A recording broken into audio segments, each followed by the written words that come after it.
ನಮಸ್ಕಾರ. ವಿಡಿಯೋ ಚಿಕ್ಕದು, ಆದರೆ ನೀವು ಮೀನು ಊಟ ಪ್ರಿಯರಾಗಿದ್ದರೆ ಈ ವಿಡಿಯೋವನ್ನು ನೋಡಲೇಬೇಕು. ನಿತ್ಯ ಬಿಸಿಲಿನ ಶಾಖ ಹೆಚ್ಚಾಗ್ತಾ ಇದೆ. ಇದರಿಂದ ಕೆರೆಗಳಲ್ಲಿ ನೀರು ಬತ್ತಾ ಇದೆ. ಹೊಂಡದಲ್ಲಿ ಸ್ವಲ್ಪವೇ ನೀರಿದ್ದು ಬಿಸಿಲಿನ ಶಾಖಕ್ಕೆ ನೀರು ಬಿಸಿಯಾಗುವುದರಿಂದ ಮೀನುಗಳು ಸಾಯ್ತಾ ಇವೆ.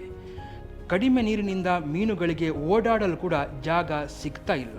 ಜೊತೆಗೆ ಉಷ್ಣಾಂಶ ಹೆಚ್ಚಾದಾಗ ಆಮ್ಲಜನಕದ ಕೊರತೆ ಉಂಟಾಗಿ ಮೀನುಗಳು ಮೃತಪಡ್ತಾ ಇದೆ. ಇದರಿಂದ ಏನಾಗ್ತಾ ಇದೆ ಎನ್ನುವುದು ಬಹಳ ಸೂಕ್ಷ್ಮವಾಗಿ ನೋಡಬೇಕು.